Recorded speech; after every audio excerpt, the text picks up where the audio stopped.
Welcome to the Learning About Dogs podcast with Kay Lawrence and Frances McCormack, and introducing her new collie puppy, Nika. This series is going to be focusing on all those questions that arise when you try and survive that first year with a new puppy. Okay, welcome back everyone to another important topic that we love sharing our views on. But hopefully will get you doing a bit of head scratching and asking more questions. If what we're talking about makes you want to ask more questions, we have done our job. Good thinking. So today what we'd like to talk about is whether a young animal can have too much freedom. And the answer is yes. But then we have to look at how we're going to manage their access to so many choices that they learn to start to make poor choices. So Nika at the moment is 7 or 8 months old. It is going into summer, and naturally we have our doors open and we have a lovely garden, and we'd like our puppies to be able to be out in the garden, playing in the sunshine, doing good stuff. But what we end up with is a puppy in the garden that digs, and they dig lawn for some reason. I can't understand whether there's something in the ground under the lawn. Yes, we've always had lawn diggers. Or they will start pulling bushes up that have got, special soil on it. I know someone mentioned that my Gordon had a license to introduce a new understanding of trailing plants. Yes, because you run around the garden with an entire plant, turf, earth, the whole lot, and bring it in to show me. Lovely. And they also then get a chance with our fence lines to be able to be obnoxious along the fence lines, which is pass comment on what everybody in the neighbourhood is doing or shouldn't be doing at that time, at that moment. So it sounds great to be able to give them free access to the garden, but in actual fact this is a micro version of free access to the park, free access to the street, free access to the woods where we take them out for walks. So we do need to consider that limited access and limited choices where we can still supervise what it is they're learning. Okay, so how is Obnoxious Child doing in the garden at the moment? Obnoxious would be a word for it. Poor garden. Yeah, the garden was looking great, and then Nika decided that we've nicknamed her Monty Dog Oh, because she has decided that she really likes gardening. Decided to move my coreopsis, which I had replanted into the ground, and then moved it again when I replanted it after she moved it, and then chewed it up and shredded it. The lawn is a health hazard, not that it was much of a lawn anyway, but it's difficult to move from one side to the other without finding a pothole to twist one's ankle in. She has dismantled the hedgehog shelter and brought it into the house, oh, bringing twigs onto the sofa. So there's daily hoovering. Let's see, what else? What has she not been doing? There's a track around the camellia bush where nothing grows because she and Tiernan have been using it as a race track. She's bitten the hose, the connector for the hose, and the yeah. hose tap, trying to persuade them to give up some water. Yeah, she's So she having can lots chase of the fun water. in the garden. Yeah. Yeah. Oh, okay, so basically her garden license has been withdrawn. Yes. I mean, there's also a consideration of very young puppies eating things that are likely to be poisonous. Particularly we have this range of plants. I don't know what's poisonous and not. And snails are either not good for them. But yeah. So to me, if you enjoy your garden and you want to enjoy the plants to live a good life, it needs to be supervised access. So if we start with imagining the garden as the future park, i.e. where we're going to take the dogs out for their free running exercise, and I think I'll explain it's not free running. Life is never about free running. We need to look at the garden as a micro version of the rest of the world. So absolutely we can go out in the garden. When we go out in the garden, we play with them, we do things with them, we do lots of activities and games, and we supervise their behaviour. So if we see the beginnings of something like digging, we divert it to something else, or you can give them a digging area. I'll tell you one tip as a person who's lived with lots and lots of dogs for many, many years. Digging can be eliminated quite quickly by putting poo in the bottom of the hole. So if they have a spot that they all seem to think, ooh, I'm going to dig just here in the middle of the lawn and trip you up, there is some spare soil around the top, but just dunk the last bit of poo that you've picked up at the bottom of the hole and put the soil on top. Wow. Whatever it was that was in that hole that got them to dig, and it's usually, I think, some insect or bug that's died or whatever down there, and they want to dig to have a look at it, once they get the scent of the poo coming up, they don't. so, Wow. so if you have a lump Well, I of never. turf and you think, oh, I can put that back in, just make sure you put something underneath it before you put it back in, and it'll stop them quite quickly. Can't say the same for Goodness. cat poo, though. Definitely don't put cat poo down holes. You know what dogs and cat poo are like. Anyway, on for that subject. So, yes, it's limited access. So, for instance, uh, activity around here starts to get very busy after about 9 o'clock because we've got building sites and all the rest of it. So I'd love to be able to leave the dogs in the garden to enjoy the view, watch the horses, smell the air coming through. But the minute the builders start arriving and doing very obnoxious building type behaviour, they start to get noisy about it. So Hmm. up to about 9 o'clock, they are in the garden, but their behaviour is monitored. Once we hit this builders arrive and start to get busy, I shut their access down and I put the gate across the door, and they can see a small amount of fresh air and space, but they can't really see what the builders are doing. Now, because they're shut into a smaller area, I can manage their behaviours easier. So if they start to get a bit, hey, we shouldn't be doing that sort of digging just there, young man, I can say, no, that's okay, he's fine. Okay, you sure? Yes, I'm sure. And they can learn to settle and watch with a smaller amount of stimulus coming in, which is the behaviour I'd like to teach them. So I think you have invested in their own veranda, fenced patio, where they can come and go in the house, but then what outside space is limited to what sort of space have you got for them? In the veranda we have I'm really bad at dimensions, but we've a good enough space that the three of us can fit in there with a patio table and they can move around and so on. And then we've got the supervised area out the back, which is about a quarter of an acre. Um, and they're now out there when I'm there, so that I'm, there to either play with them or to take Nika out to toilet and so on, or sit out there with them in the kind of fuller patio area, but they'll Yeah. stay with me in the shade. Yeah. So the patio is, um, uh, I mean, people think this is a bit of a high investment, but at the end of the day, the amount of work you need to undo the behaviours that are going to result from free access are worth investing in good fencing that's mobile for your patio area. So you bought hurdles, farming hurdles. Yes. Yep. Yeah, I Uh, got 8 of those. and these are like interlocking metal hurdles. They'll stand independently as long as there's two and they can stand at 90 degrees. They'll stay upright. Yes. Um, they're designed for sheep pens. Yes, for sheep hurdles. You can get giant ones for cows as well. I'm sure you can get ones for llamas or whatever. They come in different sizes, but they get delivered. And between you and me and anybody who's listening, they're all a lot more value for money than these pens that are sold for dogs. Yes, because they tend to be a little bit more upmarket and they know they're cashing in, like puppy pens. But these are much more heavy duty. They're designed to be outside. They're designed to take all weather. Mine have lasted 40 years. Interlocking sheep pens that I bought for lambing, 40 years, and that would be my next stage. So I go from a gate across the doorway where they can lie in the doorway and watch a limited world. The next step will be a penned area outside the doorway with the sheep pens, which is probably about, I don't know, 9 square meters. They can lie out there, play a little bit, push some toys around. If they were desperate, they could launch themselves over it, but they've never been encouraged to get over there.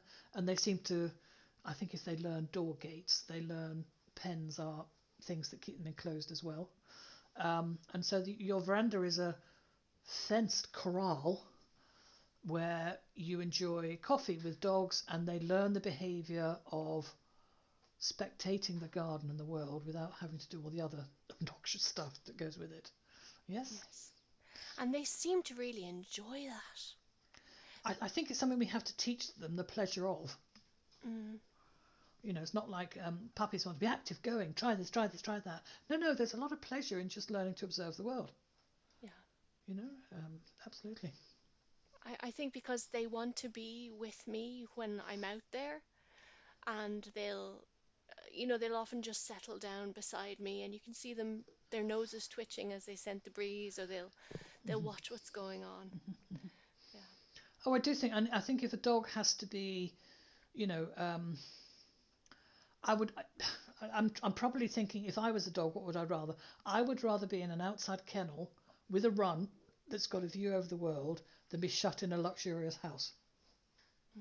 That sense of being able to see the world go past, smell all those different scents, watch the birds and see who's doing what and which family of birds are taking up residence there. And this, that seems to be a more fulfilling activity for the dogs than we actually give it credit for. And I think they love to, the number of photographs I've got with the dogs just lying out in the garden, watching the world go by, and they just look so content.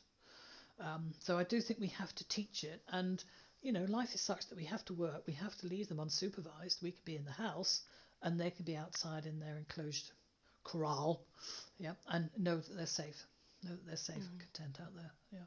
Very important. So, even that small amount of corralling, and then when they go out, you're doing a mini walk. This is going to be your future. Let's take the dogs out for a walk around the garden. They're not on leads, but they're with you as you pot around the garden. Yes. And they'll often stay with me as I potter. Mm-hmm. And yeah, we play. When I open the gates and we go out, the first thing they'll do is they head to the area where we play, and they go, "Is this what's happening?" And I might just want to check the plants and walk around and have a look, and they'll come with me, and they seem to potter along with me. Um, they also like, sometimes I sit in, because that area is right in the sun. If it's the afternoon, I'll go and I'll sit in a shaded area under the hazel tree at the other end of the patio, and they'll just stay there with me. Yeah, Tiernan yeah, might sometimes move to the grass so that he gets a better view, but he'll lie down there yeah, yeah. I remember and when just watch them. I first was working very long hours, and I had the dogs, and I would come off shift about 2 o'clock, take them up to this woodland area, and take a book. And there was my favourite tree that had half fallen down, but you could sit on the tree. The dogs had been for a run. I got my book, got my flask of tea, and I'd sit there for 2 or 3 hours. Yeah, and the dogs just lay by the side of me. There was no question of them running the 60 acres of land that they had access to. It was just, we go out with our person and we hang by with our person. Yeah, so we're almost setting a pattern of what going out and about in the world will be like in the future. Yeah, and it's not about, if your life is about taking the dogs for a walk so they get to play with other dogs, then we're losing that connection with them when we go out and about. We're setting up a little bit of a problem area. Yeah. Yeah. I certainly think this new trend in having fenced dog paddocks that we have, where you can rent them by the hour. And Right. if I did have a single dog, and I wanted to have play parties, I would make sure that any play parties happen in these rented fenced areas. So in other words, it's a selected playmate, and the dogs can play, run free. We can stand and natter, and we don't have to worry about it. But it is very much, that environment is the place where you run and play with other dogs. If we were going for a walk, for a 6 mile hike somewhere, the dogs that we're passing are not there to be played with. We are going for a walk together as a group, as opposed to looking for social interaction. So building up micro versions of the future life versions, very important, so that we can actually limit their responses. We've both got collies. One of the major issues with collies is fence chasing. They'll chase because there's a dog on the other side of the fence, there's cats, there's traffic, and how do I stop him chasing the fence? Don't let him start in the first place. Yep, Yeah. don't let them start in the first place. Because what we've done is left the collie in a garden, unsupervised, untrained, i.e. they don't have the work required, but even a working dog will start up those behaviours, and they've entertained themselves by responding to what's on the other side of a fence or a hedge, and now we can't manage it. Yes. And it's hugely rewarding, Mm, you know. mm, In fact, Tiernan, we had this time last year we had really high Leylandii hedges at the back, mm-hmm, and we had them removed, and so now Tiernan can see the tops of people in the next garden, mm. and he had developed a rather a fondness for rushing towards the wall and barking at them and running from side to side. What I noticed when we moved back behind the fences is that he would stand up and he would look. Sometimes he'd go into the house and come back out again. But that behavior of running and barking decreased significantly. So he And was. So you brought him back inside your corral on your veranda, so he yeah, watched the people as opposed to raced down and told them what he thought of them. absolutely Yeah, felt rather than feeling the need to respond to them, he yeah, was yeah, just able to be there and watch. And when we've had that supervised time outside, he will go to a part in the garden where he can see them, and he might look back at me, and I'll say the phrase, it's on the telly, which means that's nothing for you to be concerned about. yeah. And he'll settle down and just watch. Good, It's good, been good. such a transformation Yes, just yes, because he's had yes. that opportunity to learn to watch without responding, I think. I think it's also the fact that we are not putting these young animals into a spot where they feel they need to protect their space. You Hmm. know, this sense of, oh, there's things outside there. I must do my collie thing and stop it. And no. You can watch these. These are not things you have to work or do anything about. Our space is fine, and these are just things of no consequence. And if we don't teach them that initially, then it becomes a harder job to teach them that later in life, to break that habit. But Yes. once you've got those fence chasers, it's yeah, being unsupervised in the garden is almost like a sorry, can't. It's going to Yeah. resurge, you said, because you said it gives us so much tremendous pleasure. Yeah. And of course, then there's the fact that when the dog is out there and they're barking at somebody, you don't want that for the person either. So you'll Yeah, go out and you'll call the dog in. And I know in this house we have a history of bribing the dog in. yeah, And so that, that yeah, all yeah, helps to make it more likely that this is going to happen the next time. yeah. And you've ended any free time outside. Yeah. Hmm. So yeah, so it's this. Oh, they should be able to enjoy free running. No, it's like saying a 15-year-old teenage girl should have a free unlimited credit card account. Hmm. They're not going to learn how to manage money. They're not going to learn what a budget is. And they're going to say, I'll have this and I'll have everything I want. Yes, because that's what teenagers want to do. Yes, and it might be and clothes, it might be all sorts of things they go and indulge in. But having some sort of discipline that says you can have a small amount of access to it until we know you can manage yourself with full amount of access. This is something that we owe them as part of their growing up process. And when we think that this dog's going to be fine just lying in your garden all day long while you're busy doing this, that, and the other, it's not good for them, and it's not good for the garden. It's not good for the garden. So, the minute you put free spending or free access in front of something, it's a license for young people to go wrong, young dogs. Yeah. And what about Kay, about them playing together? So this is one thing I've been wondering about. So we have supervised time outside, they have their playtime with me outside, but they also like to play with and chase each other in that larger space. So what are your thoughts on I think that's fine. Yeah, because their that? Hmm. focus is on each other, not on other idle mind type of stuff, like Hmm. digging or Yeah, fence running. Yeah, so yeah, yes, absolutely. But then when they're cooling down, that's when I'd bring them back into their corral. right. Yeah, bring them back onto the veranda and the patio there where they've got their fencing and they've got water and they can cool down if it's, obviously it's got shade or whatever they need. Yeah. Oh, absolutely, yes. Mine have a silly moment when I first go out and walk around the plants. For some reason, they're going to race each other around the garden and see who can run faster to that corner and that corner. And I go, yeah, you have at it. It's supervised, mind you. I don't leave them to do it by themselves. Hmm. It is definitely supervised. But it doesn't last that long. 5 minutes, 10 minutes. and then you need to plan what's going to happen as they come down off it.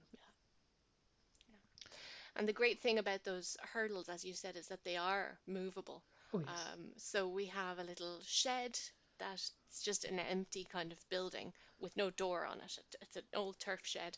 And we can put them there, so we have an indoor area, and I can sit and read, and it's so cozy. And they can come in and out and that, and be sheltered as well. So we'll be looking for that when the weather gets a bit rainier, Yeah, which will yeah. hopefully happen any day now. Yeah. You can move the pen anywhere you need around the garden. I mean, that's the blessing about having these mobile pens. They're not suitable for in the house. No, not at all. And you can put them across doorways to a limit, and they don't have a gate as such. You have to unlock one side to swing it open. But I wouldn't do without them now. The best thing's out. Yeah. Yes, best thing's out. Yeah. Cool. Okay, so freedom, free to do this and free to that, and free run of the house. Exactly the same thing. Should a dog have free run of the house? I do not think so. I think you need, from a safety point of view, you need to know that the dog is not free running around the house, having access to expensive things and dangerous things. And it doesn't do the dog they're no happier or better off for having bigger space to run around and do things in. They're just more likely to do the wrong things, and then you have a harder job to actually stop them doing those things at all. Yes. So, and I worry particularly about Nika, because as somebody who is so interested in other people, she would, with completely unsupervised time in the garden, she would find a way, I think, to get out of that garden and be off, to get to other people. And it would just be so dangerous. Yeah. I think there is this illusion, certainly I found it in the farming, that the dog will just hang out on the farmyard. Yeah, and certainly most of mine would have done, because we're outside doing stuff with them. But I had one that was just like Nika, and as she saw some walkers coming through, poof, hi, I've been missing you for 30 years, where have you been? And she put a stick in front of them and they'd throw the stick. 2 hours later I got a call from the local pub. She's here again. Oh, good God. Because she was like, well, you're not doing any work, you're doing fencing. Fencing's boring. I'll go and find people. Yeah, and she'd be off and go and find people, or start chasing cars, or, so leaving young animals unsupervised with so many options to get into trouble is a trouble. There's too much risk of it all going badly wrong, and then you have 10 times the amount of work to stop it. So I think the dogs would say to us, no, let us learn bit by bit how to budget, so that when we get adults we don't overspend. Well, and I think the same is true for so many other areas of their lives. That's the wonderful thing about it. This is no different to anything else, to taking them to a new place, or to any other kind of learning we set up for them. Funny enough, the oddest bit thing, by bit. Again, this is a farm thing, is leaving the dogs free access to food. So it was like, we open up a bag of food and leave it in the barn, and the dogs go and help themselves to it when they want it, and I'm like, oh my. So I think one year I was so tied up with lambing, and I had to use all the dogs' bowls for the lambing pens to put water in, that I thought, I'll try that for 2 or 3 weeks. And I had to put 2 station bags out, because one dog would sit by one and not let anybody else come near it at all.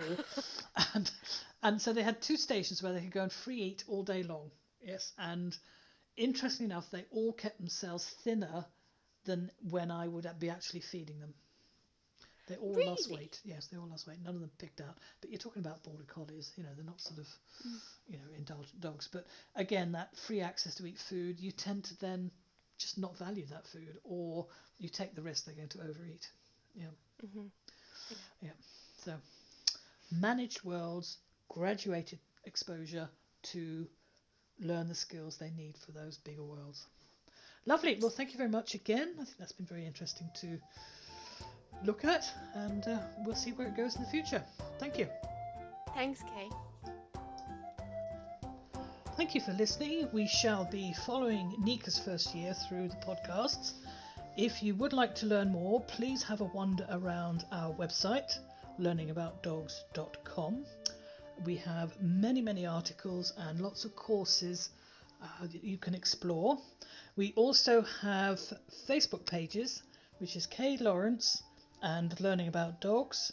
So if you have any questions on first year topics or anything else you'd like us to focus on, please use the Facebook pages and ask. See you next time.